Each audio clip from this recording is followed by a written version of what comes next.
যে টিস্যু, এই টিস্যুগুলা কাকে বলে? আমাদের দেহে টোটাল কয় ধরনের টিস্যু পাওয়া যায়? যোজক টিস্যু যেটা আছে এটাকে আমরা ইংরেজিতে কি বলি? কানেকটিভ টিস্যু বা যোজক টিস্যু। এটা রূপান্তরিত হয়ে এক ধরনের জিনিসে পরিণত হয়, আর সেই জিনিসটাই হচ্ছে আমাদের দেহে টিস্যু আছে, তাই না?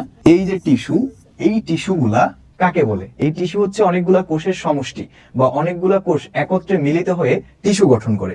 অনেকগুলো কোষ একত্রে মিলিত হয়ে কি গঠন করে? টিস্যু গঠন করে। এই টিস্যু 4 ধরনের হয়।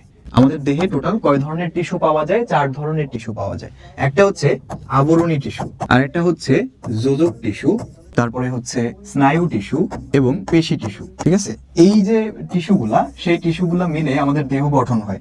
ঠিক আছে, আমাদের দেহ। আচ্ছা, তো এই যে যোজক টিস্যু যেটা আছে এটাকে আমরা ইংরেজিতে কি বলি? কানেকটিভ টিস্যু, তাই না? কানেকটিভ টিস্যু, যোজক টিস্যু বা কানেকটিভ টিস্যু। এই যোজক টিস্যু বা কানেকটিভ টিস্যুটা রূপান্তরিত মানে কি বলতো? যে কানেকটিভ টিস্যুটা যেরকম ফরমেশনে থাকবে সেটা চেঞ্জ হয়ে আরেকটা ফরমেশনে যাবে, কিন্তু কানেকটিভ টিস্যুটাই এটাই থাকবে, বাট রূপটা চেঞ্জ হবে। রূপান্তরিত হয়ে এই কানেকটিভ টিস্যু বা যোজক টিস্যু এটা রূপান্তরিত হয়ে এক ধরনের জিনিসে পরিণত হয়, আর সেই জিনিসটাই হচ্ছে আমার কি বলতো? সেই জিনিসটাই হচ্ছে আমাদের বোন বা অস্থি। তাহলে এই যোজক টিস্যু আবার 2 ধরনের হয়। এই যোজক টিস্যু আবার কয় ধরনের হয়? 2 ধরনের হয়। একটা হচ্ছে তরল যোজক টিস্যু, একটা কি বলতো? তরল যোজক টিস্যু, আর একটা হচ্ছে কঠিন যোজক টিস্যু।